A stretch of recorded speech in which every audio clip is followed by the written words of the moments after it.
30 menit. 30 menit. 30 menit dia bilang.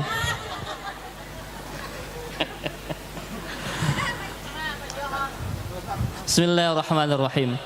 Assalamualaikum warahmatullahi wabarakatuh. Kalau ada salam dijawab, jangan ketawa. Ulangi. Assalamualaikum warahmatullahi wabarakatuh.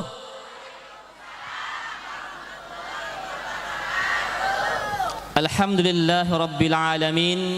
Alhamdulillahilladzi arsala rasulahu bil huda wa dinil haq liyudhhirahu 'alad dini kullihi wa kafa billahi syahida. Asyhadu an la ilaha illallah wa asyhadu anna sayyidana Muhammadan abduhu wa rasuluh la nabiyya wa la rasula ba'dah. Allahumma fasalli wa sallim wa barik ala hadzal nabiyyil karim sayyidina wa habibina wa syafi'ina wa maulana Muhammadin wa ala alihi wa sahbihi ajma'in. Rabbi shrah li sadri wa yassir li amri wahlul 'uqdatam min lisani yafqahu qawli. Amma ba'd. Guru kita Ustadz Angling Dharma, Masya Allah, kita doakan beliau semoga suaranya sehat kembali. Tapi suara serak becek gini keren juga Ustadz, Masya Allah. Semoga kita doakan semoga kulit beliau menjadi putih. Skincare apa?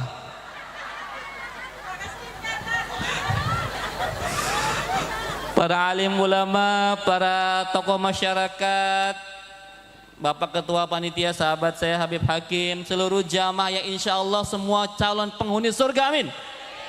Yang mau ke surga unjuk tangannya. Masya Allah. Ini kok emak-emak doang unjuk tangan. Ulangi semuanya. Yang mau ke surga unjuk tangannya. Alhamdulillah. Yang mau ke surga sekarang unjuk tangannya.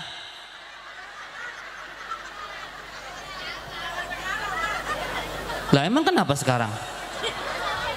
Anak kan masih kecil. Terkoi ayam mati, suami ayah kawin lagi gitu ya. Allahu Akbar. Tadi Pak Ustadz Angling Dharma sudah menyampaikan materi, Masya Allah, happy semua, ketawa ketiwi. Sekarang saya nangis aja gitu, gimana ya, supaya agak sedih dikit gitu ya. Habis ketawa suka capek biasanya. Masya Allah, luar biasa hikmah yang beliau sampaikan tadi. Hari ini kita beruntung Bapak Ibu sekalian, kita hadir di tempat ini. Kata Rasulullah SAW, man salaka tariqan yaltamisu fihi ilman sahhalallahu lahu bihi tariqan ilal jannah. Barang siapa datang ke majlis ilmu seperti ini, ya, maka Allah ringankan langkahnya menuju surga. Siapa yang paling jauh di sini? Saya di Bogor. Ada yang lain nggak? Makin jauh langkah kita ke tempat ilmu seperti ini, maka Allah ringankan langkah kita menuju surga, insya Allah. Makanya kalau ngaji jalan kaki, makin banyak langkahnya makin dekat ke surga. Kalau naik motor nanti ban motornya yang ke surga. Mau ke surga nggak? Mau sekarang nggak? Tuh itu masalahnya. Sekarang kenapa? Ya, Masya Allah. Allah Subhanahu wa taala mengumpulkan kita di sini bersama-sama untuk satu tujuan, menyampaikan cinta kita kepada Rasulullah Muhammad sallallahu alaihi wasallam. Mari sama-sama kita bersalawat. Allahumma salli ala sayyidina Muhammad wa ala ali sayyidina Muhammad. Panitia ada door prize enggak di sini? Kagak ada ya? Ya udah deh. Ibu-ibu, Rasul lahir kapan? Tahunnya, Masehinya ada yang tahu nggak? Nih, yang tahu Rasul lahir kapan? Kan tahunnya kan tahun gajah, ya. Ada yang tahu nggak tahun Masehinya kapan? Saya kasih jeruk doa ini. 5. Yang mau jeruk kesini ke depan. Sini bu, sini bu, sini bu. Mau jeruk nggak? Wow, ya kan? Sini bu, naik bu, naik nggak apa-apa. Udah saya sini dah. Nah, sini. Rasul ini sini. Saya mau interogasi dulu sini. Nah, ibu siapa namanya? Mumun. Ibu Mumun tinggal di mana? Cakung. Hobinya apa? Rasul kapan lahirnya?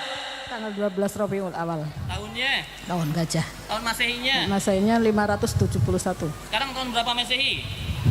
Nah, sekarang tahun berapa Masehi? 2023. Gimana? Tahun berapa Hijriah sekarang? 1445 aja nih hadiahnya jeruk dari saya. Takbir. 571 Masehi. Nama ayahnya siapa? Nama ibunya siapa? Nama kakeknya siapa? Nama bapaknya siapa? Abdullah. Nama pamannya siapa? Nama istrinya siapa? 9-nya hafal enggak? Nanti dibaca ya. Kalau kata pepatah tak kenal maka ta'aruf. Kenalan dulu sama Rasulullah Sallallahu Alaihi Wasallam. Beliau itu seorang yatim piatu. Ya, ketika masih muda, beliau sudah jadi seorang pengusaha. Saya tanya, Muhammad muda itu kaya apa miskin? Kaya apa miskin? Kaya. Miskin aja, orang cakung. Kaya. Muhammad itu kaya. Suatu ketika ada seorang konglomerat wati, namanya Khadijah binti Khailid. Kalau cowok kan konglomerat, kalau cewek konglomerat wati. Menitipkan barang dagangannya, Muhammad tolong ini ada barang dagangan, silahkan diperjualbelikan. Dibawa oleh Muhammad kemana? Ke Syam. Syam itu di mana? Libanon, Jordan, Palestina. Didagangkan oleh beliau, untung besar. Kembali ke Mekah, Khadijah jatuh cinta, tuing. Masya Allah, Muhammad muda, jujur, profesional, ganteng.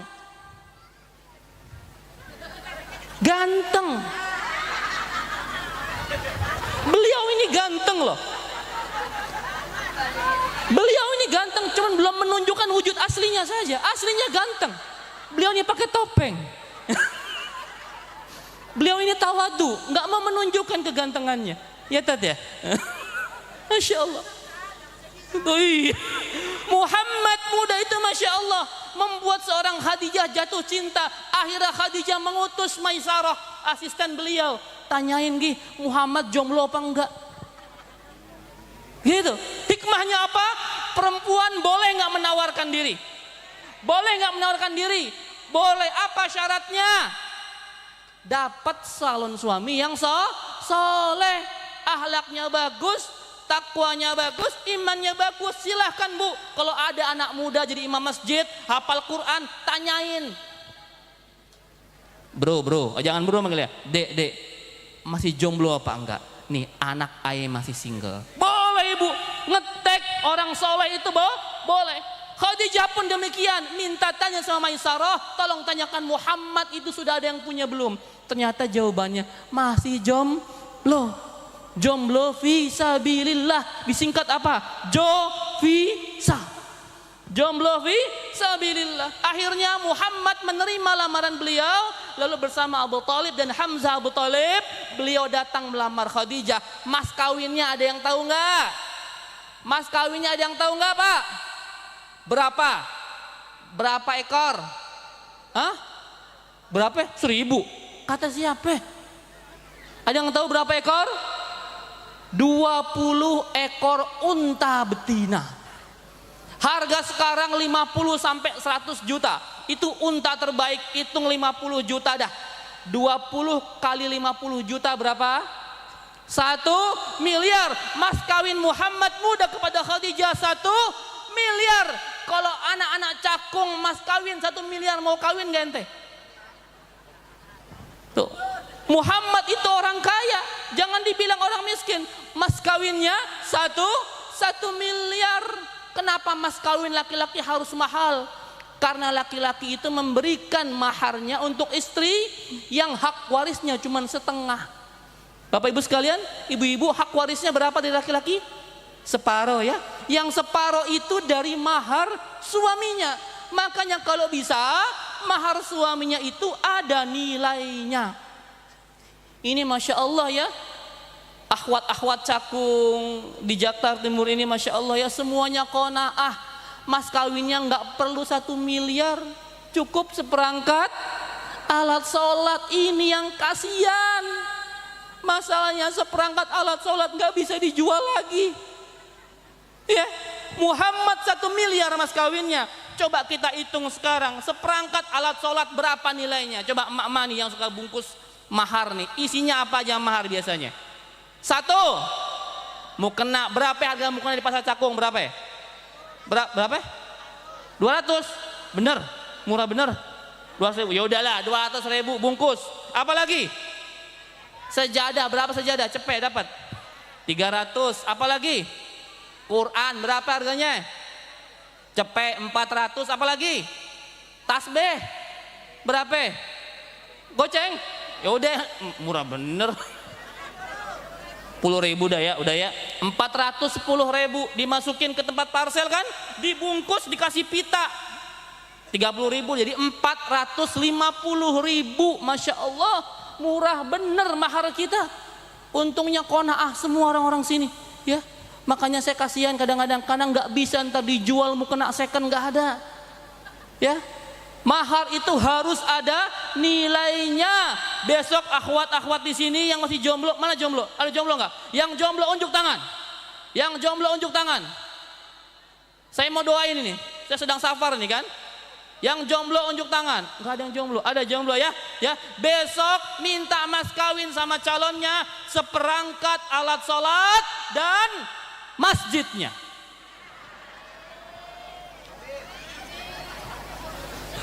Begitu ya, supaya apa? Mahar itu ada nilainya. Masya Allah ya, hadisnya itu begitu. Rasulullah itu berusaha dulu maksimal memberikan mahar terbaik untuk calon istrinya. Tapi kalau nggak dapat juga, berlaku hadis yang kedua. Apa hadis yang kedua? Mudahkan dan murahkan maharmu. Begitu ya, para cowok-cowok jangan takut nikah, jangan mas kawin nggak perlu 1 miliar ya, yang penting keridhaan istrinya. Dinikahi oleh Muhammad berapa tahun? Saya mau tanya, selama menikah dengan Khadijah, apakah Rasulullah menikah lagi yang kedua kalinya? Coba, Muhammad itu, Rasulullah itu pelaku poligami apa monogami? Monogami apa poligami? Mono apa poli? Mono apa poli? Monopoli. Dua-duanya. Muhammad Rasulullah SAW itu dua-duanya Pak. Mono iya, poli iya. Monogami juga, poligami juga. Monogami dilakukan antara beliau dengan Khadijah. Selama 25 tahun menikah dengan Khadijah, Muhammad tidak menikah lagi. Baru setelah Khadijah wafat, beliau menikah lagi. Ini sunnahnya beliau. Yang dinikahi siapa istri kedua beliau? Ada yang tahu? Seorang janda perang Badar, usianya 65 tahun, namanya Siti Sa'adah. Makanya laki-laki yang selalu mengatasnamakan sunnah Rasul, besok menikah lagi, istri keduanya cari nenek. Suka bawa-bawa sunnah sih, ini sunnah, iya betul sunnah. Tapi Rasul menikah yang kedua, ketiga dan seterusnya itu atas dasar wahyu. Allah yang suruh karena kasihan sama para janda itu, gitu ya. Jangan anda menutupi syahwat anda dengan mengatasnamakan sunnah Rasul. Hati-hati, jangan berbohong atas nama Rasul. Rasul menikah yang kedua dengan di sini nenek, ya. Ibu bapak, saya mau tanya, romantis pahala nggak? Romantis pahala nggak? Romantis itu pahala, sunnah Rasulullah Sallallahu Alaihi Wasallam. Ibu, kalau jalan sama bapak, tangannya digandeng nggak? Digandeng nggak?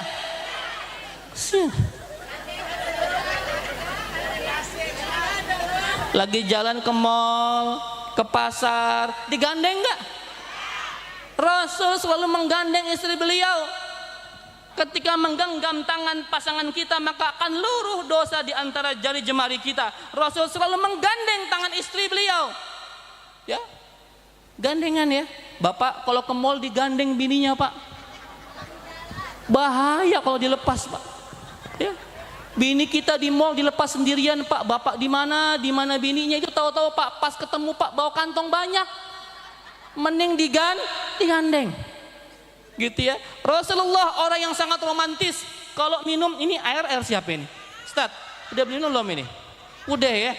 Pinjem dah, gak apa-apa dah. Nah, ini AA nih ya. Ini air, ini nggak apa-apa saya minum bekas beli nggak apa-apa.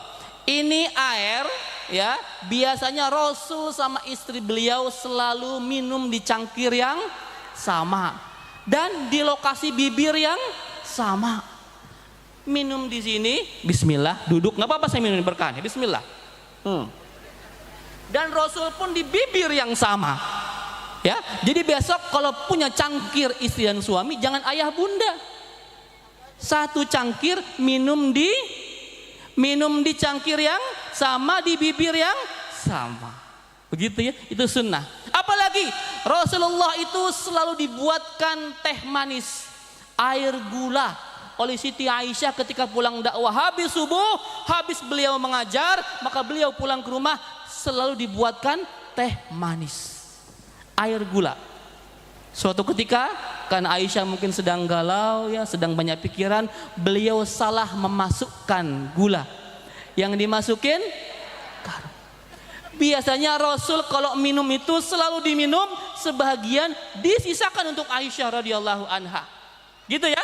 Laki minum, sisanya bagi ke istri. Suatu ketika itu, ketika Rasul menegak air minumnya, Bismillahirrahmanirrahim, gelek sampai habis. Aisyah bingung, tumben-tumbennya Rasul kenapa menghabiskan air? Biasanya disisakan untuk beliau. Aisyah itu pecemburu, suka ngambek karena usianya masih muda. Ya Rasulullah, kenapa dihabiskan? Rasul malah senyum.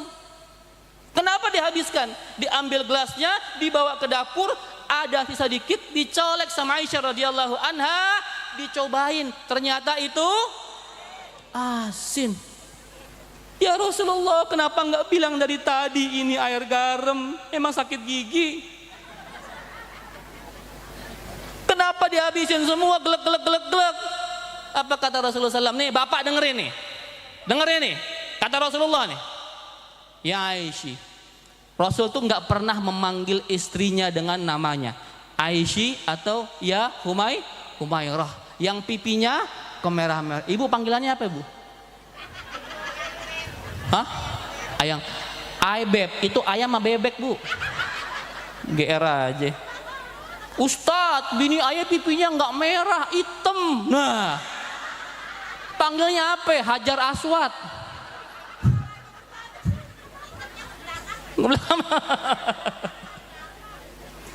Nih, kata Rasul gini, ya Aisyah, wahai istriku Aisyah, laki-laki itu, suami itu, kalau ada yang manis, dia minum, dia nikmati bersama istrinya. Ada yang enak-enak dibagi sama bininya. Namun seorang laki-laki sejati itu ketika mendapati sesuatu yang asin, yang enggak enak, yang pahit, maka dia telan sendiri. Gitu caranya. Jangan dibalik. Ya. Oh, suami ibu mah begitu kan. Dapat duit banyak dia masih apa? Pulang ke rumah sisanya doang. Nah, hati-hati ya. Suami sejati itu dia kalau ada sesuatu yang nikmat, dia bagi kenikmatan bersama istrinya. Namun ketika mendapati suatu musibah atau sesuatu yang gak mengenakan hati, dia telan sendiri. Itu laki-laki sejati. Sampai jam berapa ini MC? Ya. Rasul itu inspirasi semua kehidupan kita. Suami terbaik Rasulullah SAW, ayah terbaik Rasulullah SAW, pemimpin terbaik Rasulullah Sallallahu Alaihi Wasallam. Masalah pemimpin nih, mau 2024 nih ya, saya nggak mau kampanye, jangan. Saya mau cerita bagaimana Rasul memimpin. Ya, kita selalu mendengarkan surah Al-Ahzab ayat 21 ya. Ini ayatnya Maulid nih. Laqad kana lakum fi Rasulillahi uswatun hasanah. Saya mau cerita asbabun nuzulnya sedikit. Ini nggak lucu tapi sedih ya. Siapin tisunya. Suatu ketika setelah perang Badar, siapa yang menang perang Badar? Islam menang. Lalu perang Uhud yang menang siapa? Orang kafir menang. Hampir menang Islam tapi ada pengkhianatan di atas bukit pasukan pemanah, maka kalah kita. Di perang ketiga itu dendam kesumat orang-orang kafir Quraisy. Kenapa? Karena Muhammad belum meninggal. Maka mereka mengumpulkan pasukan 10.000 orang kafir Quraisy dan 2.000 orang Madinah Yahudi. Pengkhianat Yahudi 2.000 tambah 10, 12.000 akan menyerang kota Madinah. Rasulullah mengumpulkan para sahabat. Para sahabatku, nanti ada 12.000 orang akan menyerang Madinah. Sedangkan kita ini punya penduduk cuma 3.000. Laki-laki, perempuan, anak-anak sama orang tua. Nggak mungkin kita menghadapi mereka. Bagaimana caranya? Salman Al-Farisi memberikan usul, ya Rasulullah, kalau di Persia tempatku, ketika ada pasukan besar, maka 2 caranya. Yang pertama membangun benteng yang tinggi, yang kedua menggali lubang. Akhirnya disepakati kita menggali lubang. Namanya khandak. Ya, khandak itu parit atau lubang. Berapa panjangnya? 5 km di sepanjang utara kota Madinah. Karena bagian timur, bagian barat, bagian selatan itu konturnya berbukit-bukit. Konturnya berbukit-bukit, jadi aman buat benteng. Utara yang agak kosong, maka utara ini yang akan dijadikan sebagai parit pertahanan. Gali lubang di tengah hari di waktu bulan Ramadan. Puasa, menggali lubang. Tanahnya tanah padang pasir, tandus, keras dan banyak batu. Sedangkan hari itu sedang berpuasa. Madinah pada waktu itu sedang paceklik, Bapak Ibu sekalian. Jadi sahurnya itu hanya seteguk air dan sebutir kurma yang tidak dimakan, tapi diisep supaya lama habisnya. Itu seteguk air, sebutir kurma. Sahur untuk apa? Untuk berpuasa dan menggali lubang sepanjang 5 kilo. Lebarnya berapa? Kata Pak anak sejarah, lebar lubangnya itu berapa? 5 meter. Kalau kuda loncat dia nyemplung. Kedalamannya berapa? Kalau kuda nyemplung dia nggak bisa naik lagi. 3 meter. 5 meter lebar, 3 meter kedalaman, sepanjang 5 kilometer di utara kota Madinah. Masya Allah. Digali bersama-sama beramai-ramai. Rasulullah seorang presiden, beliau khalifah kan, Rasul, khalifah, presiden, pemimpin. Tapi beliau apakah cuma ongkang-ongkang kaki? Tidak. Beliau ikut nyebur ke gorong-gorong, ikut ke lubang, ikut gali bareng-bareng, nggak pakai wartawan, ngegali bareng-bareng. Para sahabat sambil menyenandungkan syair, "Lau qa'adna wan nabiyyu ya'mal la kana minal 'amalil mudallal." Kata para sahabat, kalau saja Rasul ini ikut kerja bareng kita dan kita leha-leha dan kita santai-santai, kita termasuk orang yang sesat. Sambil bekerja, sambil bersenandung, akhirnya mereka ketemu batu yang gede yang nggak bisa dihancurin, yang nggak bisa digeser. Manggil, ya Rasulullah, tolong ini ada batu, nggak bisa digeser, nggak bisa dihancurkan. Gimana caranya? Rasul langsung mendatangi batu itu. Kemarikan kampak kalian, kemarikan beliung kalian.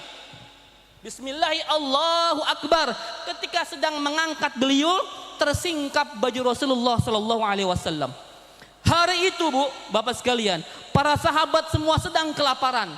Saking laparnya, mereka diganjal perutnya dengan batu, satu batu para sahabat kelaparan.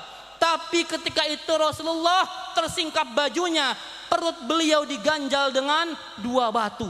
Artinya Rasulullah adalah manusia paling lapar saat itu. Seorang pemimpin, Rasulullah khalifah, tapi orang yang paling lapar saat itu. Allahu Akbar.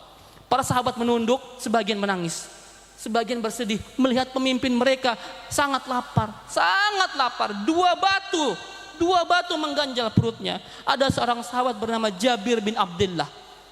Jabir nggak kuat, dia pulang ke rumah.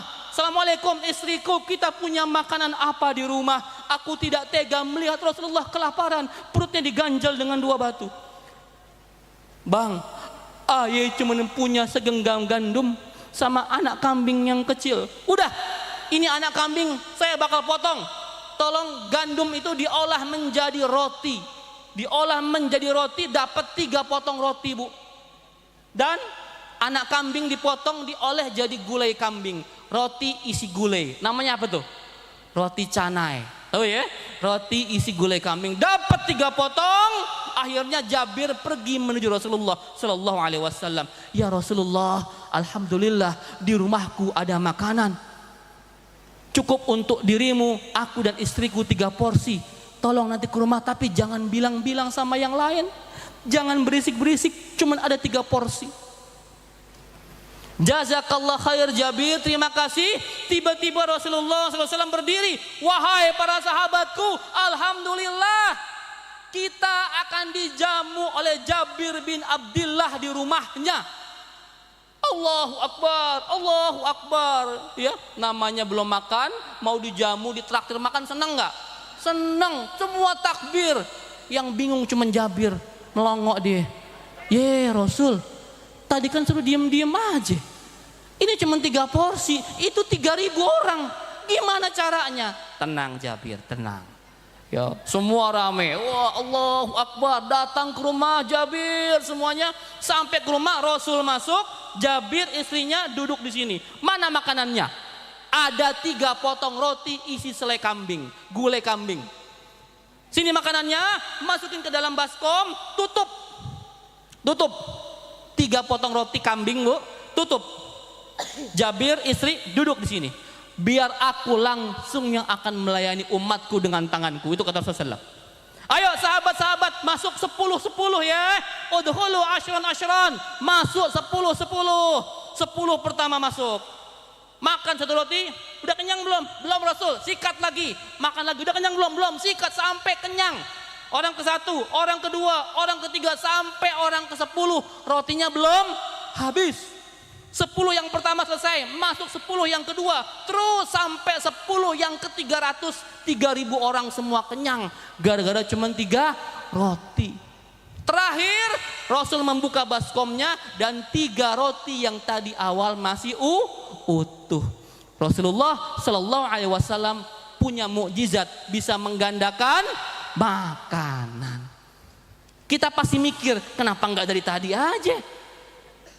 Capek-capek orang. Nah, ini Rasulullah SAW ingin ngetes kita. Siapa di antara umatnya yang mau berpanas-panas, berlapar-lapar, berjuang bersama Rasulullah SAW. Kalau sudah terpepet, terjepit, baru keluar mukjizat. Turunlah, laqad kana lakum fi Rasulillahi uswatun hasanah. Allahu Akbar. Rasulullah SAW, Masya Allah, inspirasi kita sepanjang masa. Ibu-ibu sekalian, bapak sekalian, surga tidak akan dibuka sampai Rasulullah dan umatnya masuk duluan. Surga tidak akan dibuka sampai kita umat Muhammad semua masuk ke dalamnya. Ada satu hal yang harus kita lakukan terus. Untuk apa? Untuk mendapatkan pertolongan Nabi SAW. Membaca salawat. Allahumma salli ala Sayyidina Muhammad wa ala ali Sayyidina Muhammad. Bu ya, baca salawat. Salawat itu apa sih? Ada yang tahu nggak? Salawat itu kita mendoakan Nabi, mendoakan keselamatan Nabi. Saya mau tanya, Nabi kita sudah selamat belum? Sudah selamat belum? Kita udah selamat belum? Coba. Nabi udah selamat belum? Kita udah selamat belum? Terus ngapain ngedoain Nabi? Kan Nabi udah selamat. Nah, kita yang belum selamat, ada gak kita yang didoain gitu kan? Iya nggak? Nih, saya ambil lagi dah. Nah, ini apa itu? Gelas. Nabi itu kayak begini, seperti air penuh, amalnya penuh, kebaikannya penuh, pahalanya penuh. Ini air penuh, kalau didoain lagi, dikasih air lagi, kira-kira apa yang terjadi? Luber. Lubernya kemana itu? Kepada kita yang mendoakan. Karena itu mari sama-sama kita memperbanyak baca salawat. Allahumma salli ala Sayyidina Muhammad wa ala ali Sayyidina Muhammad ya Rabb. Semoga nanti Allah Subhanahu wa ta'ala menggolongkan kita sebagai umatnya beliau yang senantiasa istiqomah menjalankan sunnah-sunnahnya. Rasulullah di ujung hidupnya siapa yang disebut? Siapa yang disebut? Ummati, ummati, ummati, terakhir dari saya. Saya kalau cerita ini selalu menangis. Ibu bapak mungkin sudah mendengar cerita ini, kisah kematian Rasulullah Sallallahu Alaihi Wasallam. Ketika itu sudah waktunya datang Israel dan Jibril, diutus untuk apa? Mencabut nyawa Rasulullah Sallallahu Alaihi Wasallam. Ngetok-ngetok, assalamualaikum. Tuh, Israel nyabut nyawa Rasul, ketok pintu. Kalau nyabut nyawa ibu gimana? Jangan harap ketok pintu, cabut langsung. Ya, nyawa kita langsung cabut. Rasul beda, ketok pintu. Silahkan masuk Israel. Ya Rasulullah, aku diperintahkan Tuhanku untuk mencabut nyawamu. Apakah engkau bersedia? Tuh, nanya dulu sama Rasul, nanya dulu. Sama kita gimana? Kagak nanya, nggak ngomong, sikat boleh gitu. Sama Rasul nanya dulu. Silahkan Israel. Ketika dicabut nyawa beliau, perlahan-lahan mulai beliau meringit kesakitan, meneteslah air keringat dari dahi beliau. Tetes, saking menahan rasa sakit. Lalu beliau bertanya kepada Israel, ya Israel, apakah seperti ini rasa sakitnya syakaratil maut umatku nanti? Ya Rasulullah. Sakit sekali Israel. Lalu beliau berdoa kepada Allah Subhanahu wa taala, ya Rabb, timpakan sebahagian rasa sakit syakaratil maut umatku kepadaku. Allah mengabulkan doa beliau sehingga sekarang syakaratil maut kita sebahagian sudah ditanggung oleh Rasulullah sallallahu alaihi wasallam. Allahumma shalli ala sayyidina Muhammad wa ala ali sayyidina Muhammad. Allahu akbar. Ketika itu Rasul melihat Jibril memalingkan muka beliau. Ya Jibril, kenapa engkau memalingkan mukamu? Apakah engkau tidak ridho lagi kepadaku? Apakah engkau tidak sayang lagi kepadaku? Apa kata Jibril? Demi Allah ya Rasulullah, mana mungkin aku tidak menyayangimu. Aku cuma tidak tega. Aku cuma tidak tega, kekasih Allah dicabut nyawanya, menahan rasa sakit. Jibril. Ketika akan dicabut nyawanya, ummati meninggal dunia. Para sahabat menangis, tapi Umar bin Khattab langsung berdiri. Barang siapa di antara kalian yang menyebut Muhammad telah meninggal, maka aku akan tebas kepalanya. Umar tidak menerima Muhammad SAW meninggal dunia. Rasulullah, Allahu Akbar, ya, manusia paling mulia yang meninggalnya pun ditangisi oleh semua orang. Rasulullah SAW adalah orang terbaik, pemimpin terbaik, suami terbaik, ayah terbaik, musuh terbaik bu. Terakhir dari saya, suatu ketika Rasul nggak punya duit, minjam duitnya ke siapa? Padahal Rasul punya hak terhadap ghanimah, Rasul juga punya hak terhadap baitul mal. Dia minjam ke orang Yahudi. Wahai pendeta Yahudi, aku minjam 1 sok kurma, aku sangat kelaparan. Dikasih pinjam tempo 1 bulan. Belum selesai 1 bulan, datang sependeta Yahudi, datang ke tempat Rasulullah SAW sedang mengaji seperti ini. Tiba-tiba dia menyeruak, langsung menarik leher Rasulullah, diambil sorbannya, dicekek. Ya Muhammad, kembalikan utangmu. Kan belum jatuh tempo. Tiba-tiba Umar berdiri, mencabut pedang, siap menebas leher pendeta Yahudi tadi. Allahu Akbar. Kata Rasulullah, jangan Umar, jangan. Tolong antar saja pendeta ini ke Baitul Mal, kembalikan hutangku 1 sok. Aku berhutang kepada Baitul Mal. Akhirnya diantarkan oleh Umar bin Khattab ke Baitul Mal. Di tengah jalan sang pendeta ngomong sama Umar, wahai Umar, aku datang ke sini sudah menyiapkan nyawaku. Aku tahu yang aku lakukan ini salah. Hutang Muhammad betul belum jatuh tempo. Aku datang kepadanya, mencekik lehernya. Resikoku apa? Ditebas oleh kalian, dipenggal oleh kalian. Aku cuma mau membuktikan aku ini seorang pendeta Yahudi, aku seorang rabi. Aku telah mendapati ciri semua kenabian ada pada Muhammad kecuali 1 hal. Apa? Cintanya mengalahkan amarahnya, sayangnya mengalahkan hawa nafsu amarahnya. Dan hari ini aku menyaksikan bahwa Muhammad Sallallahu Alaihi Wasallam adalah benar-benar seorang nabi dan rasul. Umar saksikan, asyhadu an la ilaha illallah wa asyhadu anna Muhammadur Rasulullah. orang Yahudi tersebut masuk Islam dengan kelembutan akhlak Rasulullah sallallahu alaihi wasallam. Allahumma sholli ala sayyidina Muhammad wa ala ali sayyidina Muhammad. Semoga Allah Subhanahu wa taala menjadikan kita umatnya Rasulullah sallallahu alaihi wasallam yang akan mendapatkan syafaat di yaumil akhir nanti, dan kelak kita semua masuk surga bertetangga dengan Rasulullah sallallahu alaihi wasallam. Amin ya rabbal alamin. Hadanallahu wa iyyakum ajmain.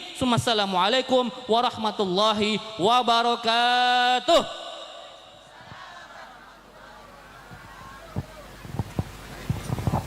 Waalaikumsalam warahmatullahi wabarakatuh.